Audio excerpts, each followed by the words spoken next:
Good morning, good morning, good morning, good morning. It's not morning, like at all. It's like 9 o'clock on a Saturday night, and I've been sleepy today. It's actually not, that hasn't happened to me, for me too often. I live a pretty wild and try to get out there kind of lifestyle. But I also wanted to start this podcast, and like, 'cause who isn't doing one in the year 2024? My God, it's 2024. Okay, let's talk about this Business Insider article. I picked up this article for a few reasons. I think there's a few things to take away from it. For one, it's a macro article about a macro band, a legacy band that got started before the age of streaming. And all of those bands like System of a Down, as much as I love System of a Down, they're up there because they were born in an era where the radio was still a functional thing, and we all listened to the same music because we were channeled into tiny little boxes through radio stations and what you can afford to buy at a record store. So this article from Business Insider is an example of kind of still main media's, regular media's like disconnect from like the underground world of music. And, just consider it like Main Street music, your neighborhood bar, your venue that's like sometimes closed or does, 300 person capacity, like the underground music. Business Insider does a terrible job, and these mainstream media outfits do a terrible job talking about like real musicians. So I'm going to feature articles that sometimes involve them, but then I'm going to put my spin on it because this is the point of the channel. Maybe. I don't know. You're on it. I'm not. I'm not listening to myself talk. Not till later. This is an article about how musicians really make their money. People like Bono and the Beatles, or pretty much any legacy band from the 90s, who still headline major music festivals of today. And lo and behold, surprisingly not, Spotify and the streaming platforms that we use, that we all use, including me, they don't make their money on that. Like musicians, even the big ones, even your Snoop Dogg types, which like on TikTok a few weeks back, I saw him like a clip of him saying that $40,000 is what he gets paid. 40,000 on a billion streams.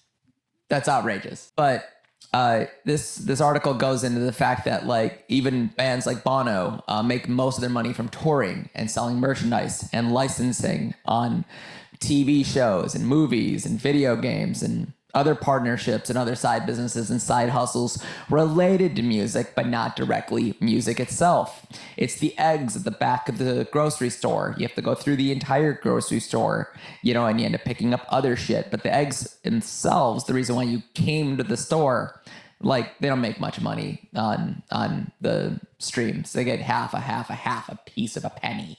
They get a crumb, so dusting of a penny per stream for a lot of reasons. And record labels are a big part of that, but they're not at fault. It's complicated. Streaming is often thought of as the future of music that'll provide artists a nice source of income.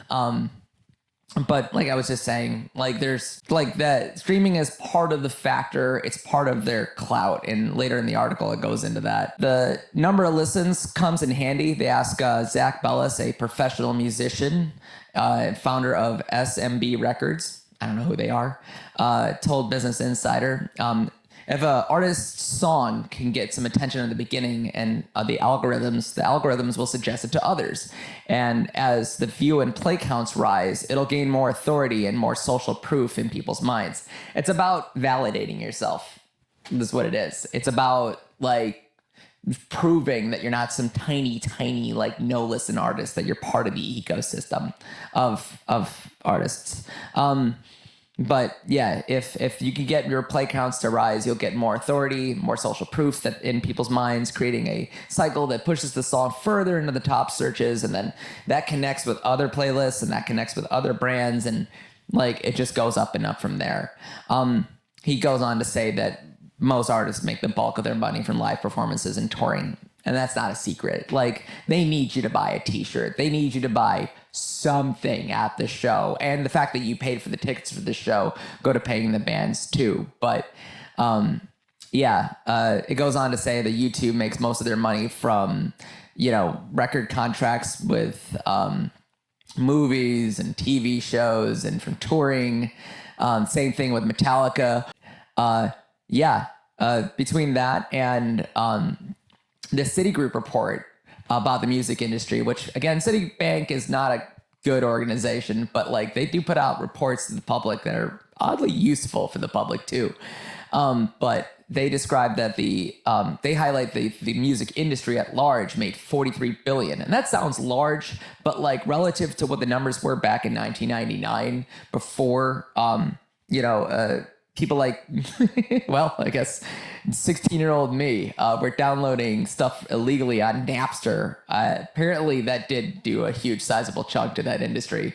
And they lost a lot of ground as far as the amount of money that was flowing in. Again, it's kind of complicated. I did see that and read that Citigroup report, and I will do a video about that report because it is interesting, the world that the music industry was before companies like Spotify and apps for Spotify came into being as like a solution to the situation with streaming, like people legally downloading it and wanting an online place that had all of the music. So we'll be going into that in this channel as well. The article does go into how artists needed record labels and the conversation of a record label, and like to a large degree before 1999 you needed a record label because you needed like a company or you needed help recording your album, but in today's day and age, there are studios everywhere and people can produce and master their own music at home in the same way that this jackass found himself with a audio interface that today I was able to hook up into my computer and fucking works. It sounds pretty okay. This microphone's a cheap shit knockoff brand one, but it's being mastered pretty well. I think I'm doing pretty well. Who knows? Who cares? Ultimately, who cares? Stares into the void. This is what I'm doing for a Saturday night. Yeah. Well, many artists think that, oh yeah, let's talk about record labels.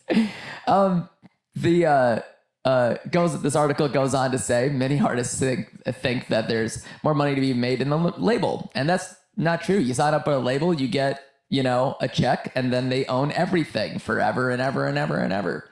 And there's a good chance that they probably wouldn't make anything off of you. But for the one artist that does break through, they make billions or millions and gigantic. That's what they're betting on. That's why they're taking a chance. Most of us won't make anything and won't have fans at all. And they're very aware of that. They're not here to lose money. But many artists think that they have to make more money, that they'll make more money when they get signed to a label. I'll go back to the article here. And I have to educate them that this is not necessarily the case, and explain to them that they have to pay back all the costs that the label expends on their behalf, says lawyer Jacobson. I think his name is Alan Jacobson, but I kind of blew past that. I'm not good at this yet. We'll see. Artists still think fame and fortune is easy to come by, and then they will get high advances, which most companies are just not giving now in the year 2018.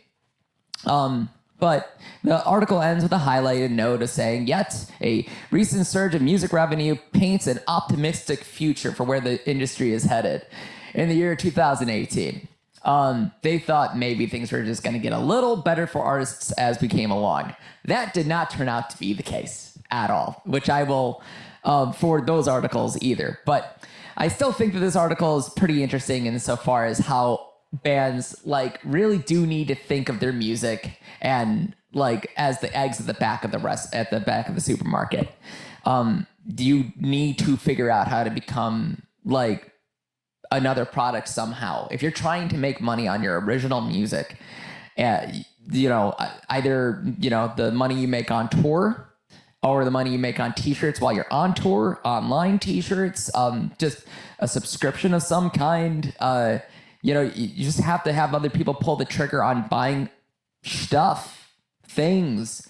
It's sad that it's like a consumeristic perspective of having to sell something, but SoundCloud and Bandcamp. There's different mechanisms on there that help it. You can get your fan base support you and follow the band, but performing out, getting out to some live shows. I know that performing can be exhausting, but if you're a band, like part of the fun of being a band is being out there in the world and performing. So get out there for the people and shake it or sell it, shake it and sell it.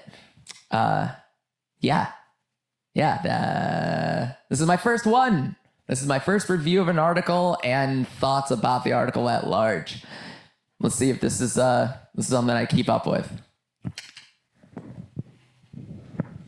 God, as long as I don't do that again, that sucked.